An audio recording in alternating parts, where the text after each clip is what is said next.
Sintomas emocionais após infarto, o que quase ninguém te explica. Eu preciso te contar uma coisa, e talvez isso seja difícil de você ouvir. Sobreviver a um infarto não te deixa mais forte, pelo menos não no começo. Na verdade, por muito tempo depois, você se sente quebrado por dentro. E eu sei disso porque eu vivi isso. Eu passei por 2 infartos em um intervalo de tempo tão curto que até hoje o meu corpo ainda não entendeu o que aconteceu. Mas o mais estranho não foi a dor física, não foi o hospital, não foram os exames, os remédios, o medo de morrer naquele momento, foi depois. Porque ninguém, absolutamente ninguém, me preparou para o que vinha depois. E é sobre isso que eu quero conversar com você hoje. Olá, eu sou Luciana, eu sobrevivi a 2 infartos e descobri que a maior batalha não foi lá no hospital, foi depois.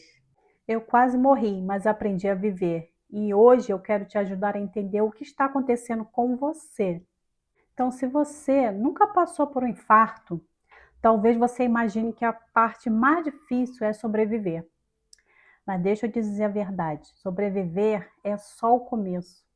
O verdadeiro desafio começa quando você volta para casa, quando o silêncio volta, quando todo mundo acha que você está bem, mas você não está. Por dentro, você não está. Eu lembro da primeira noite, depois que eu vim para casa, tudo estava aparentemente normal, mas dentro de mim não estava. Meu coração batia diferente. Cada sensação no meu peito parecia um aviso. Pela primeira vez na minha vida, eu senti medo do meu próprio corpo, medo de mim. E isso é algo que ninguém explica. Porque depois de um infarto, o seu corpo deixa de ser um lugar seguro. E isso muda tudo. Do ponto de vista da psicologia, existe uma explicação muito clara para isso. Durante o infarto, o cérebro entra em estado de ameaça máxima. É como se ele registrasse aquele momento como um evento de risco extremo, quase como um trauma. E é aqui que entra um conceito muito importante: memória emocional traumática. O seu cérebro, ele grava aquela experiência com uma intensidade tão grande que ele passa a tentar evitar que aquilo aconteça de novo, a qualquer custo. O problema é que ele não sabe diferenciar o perigo real do perigo imaginário. Então ele começa a disparar alertas o tempo todo. E foi aí que eu comecei a perceber a ansiedade. Mas não era uma ansiedade comum, era uma vigilância constante, como se eu estivesse sempre esperando algo ruim acontecer. Qualquer dorzinha no peito, qualquer batimento mais forte, qualquer falta de ar, tudo virava um gatilho. E em segundos minha mente já estava lá. E se estiver acontecendo de novo? E se agora eu não sobreviver? E isso tem nome.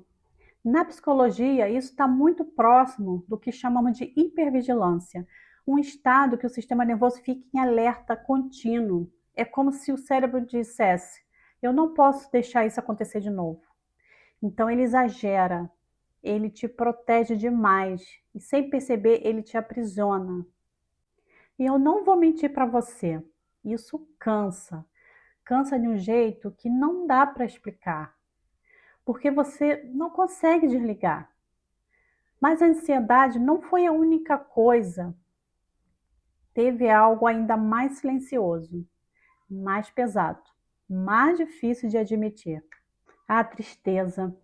E não era uma tristeza comum, não era sobre algo específico, era um vazio, uma falta de sentido.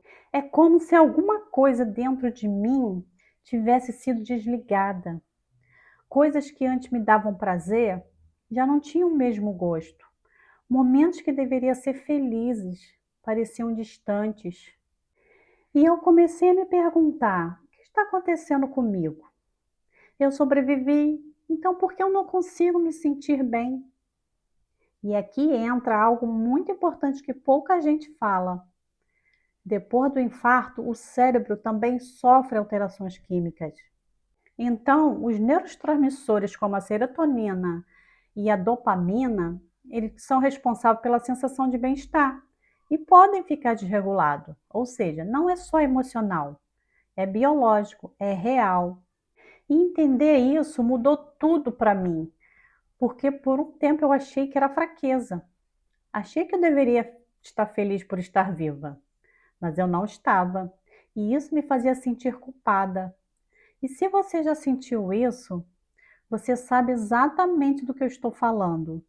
Mas talvez o mais profundo de tudo não tenha sido a ansiedade e nem a tristeza. Foi a consciência. Porque depois do infarto, você percebe que pode morrer. E não é uma ideia distante, não é filosofia, é real, muito real. E isso muda completamente a forma como você vê a vida. Eu comecei a pensar em coisas que antes eu evitava, como o tempo, um propósito, sentido na vida e principalmente finitude. Existe um versículo na Bíblia que diz: ensina-nos a contar os nossos dias, para que alcancemos coração sábio. Eu já tinha ouvido isso antes, mas eu nunca tinha sentido isso. Então, depois do infarto, isso deixou de ser uma frase bonita, virou realidade. Porque quando você percebe que seus dias são contados, você começa a se perguntar: o que eu estou fazendo com eles? E isso pode ser assustador, mas também pode ser transformador. Eu comecei a rever prioridades, coisas que antes pareciam urgentes deixaram de ser. Coisas simples ganharam valor. Mas esse processo não é bonito o tempo todo. Ele dói, porque junto com a consciência vem o medo de morrer, o medo de não dar tempo, o medo de deixar coisas inacabadas. E esse medo, ele aparece nos momentos mais inesperados. Às vezes no silêncio, às vezes antes de dormir, às vezes no meio de um dia. E por muito tempo eu tentei fugir disso. Tentei distrair minha mente, tentei ignorar, mas não funciona. Porque algumas perguntas, elas precisam ser enfrentadas. E foi nesse momento que a minha fé começou a mudar. Eu não comecei a acreditar mais. Eu comecei a acreditar diferente. Antes a minha fé era mais automática, mas depois do infarto, ela ficou mais real, mais necessária. A palavra de Deus diz: ainda que eu ande pelo vale da sombra da morte, não temerei mal algum, porque tu estás comigo. Pela primeira vez eu entendi isso de verdade, porque o medo ainda estava ali, mas de alguma forma eu não estava sozinha com ele. E isso não significa que tudo ficou fácil. Não ficou. Eu ainda tive dias ruins, dias em que a ansiedade voltava, dias em que o medo falava mais alto, dias em que eu me sentia perdida. Eu ainda tive dias ruins, dias em que a ansiedade voltava, teve dias em que o medo falou mais alto, teve dias em que eu me sentia perdida, mas também tive momentos de clareza, momento em que eu percebi que estava viva, de verdade. E isso me leva a algo muito importante que a psicologia chama de crescimento pós-traumático.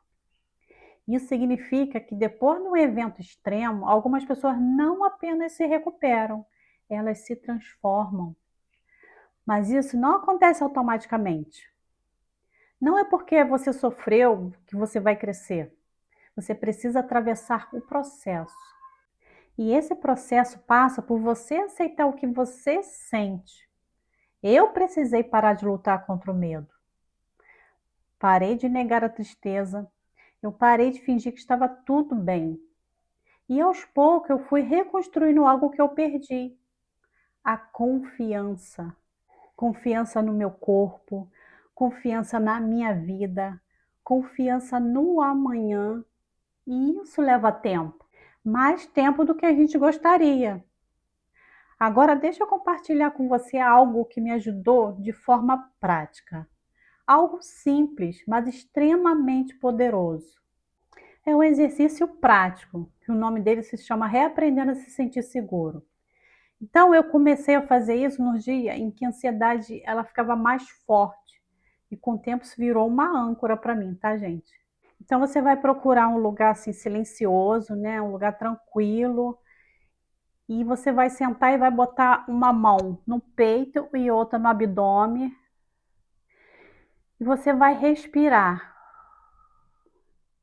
sem tentar controlar nada, só sentindo a respiração.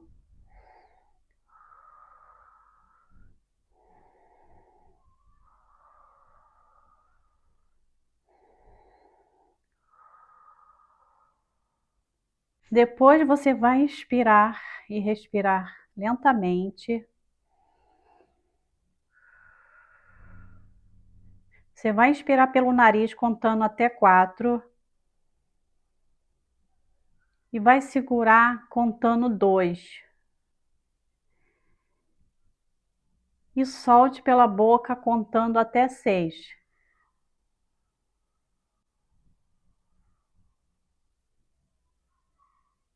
Inspira contando até 4. Segura 2 segundos e depois solta contando até 6.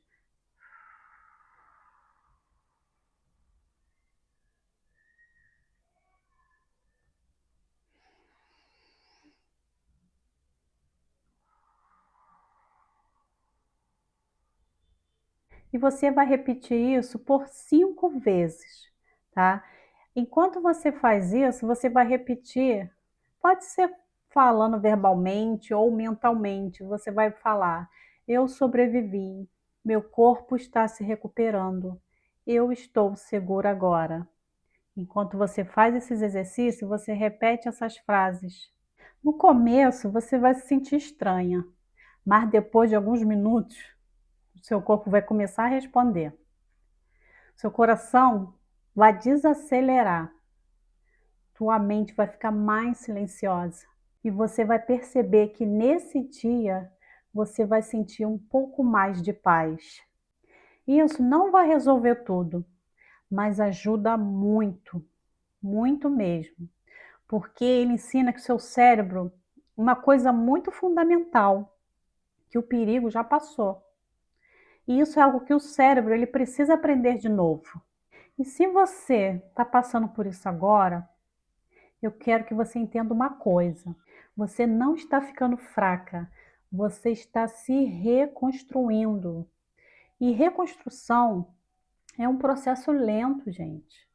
Tem dias que você vai avançar, tem dias que você vai voltar e tá tudo bem. E o que ninguém te conta é que sobreviver ao infarto não é voltar a ser quem você era, é se tornar alguém novo. E isso pode assustar, mas também pode ser uma oportunidade, porque talvez, só talvez, essa seja a chance de viver um jeito mais consciente, mais presente. Agora a gente vai viver mais verdadeiramente. Então a Bíblia diz: eis que faço nova todas as coisas. E eu comecei a entender que isso não significa apagar o passado, mas transformar o que ele significa. E hoje, eu ainda tenho medo às vezes, confesso que tenho. Ainda sinto ansiedade em alguns momentos? Sinto. Ainda estou aprendendo. Mas eu também estou vivendo de um jeito que eu nunca vivi antes. Hoje eu vivo com mais presença, hoje eu sinto mais gratidão, vivo com mais consciência. E talvez, né, esse seja o maior paradoxo de todos, que quase perder a vida pode te ensinar a viver de verdade. Se essa mensagem fez sentido para você, compartilha com alguém que precisa ouvir isso.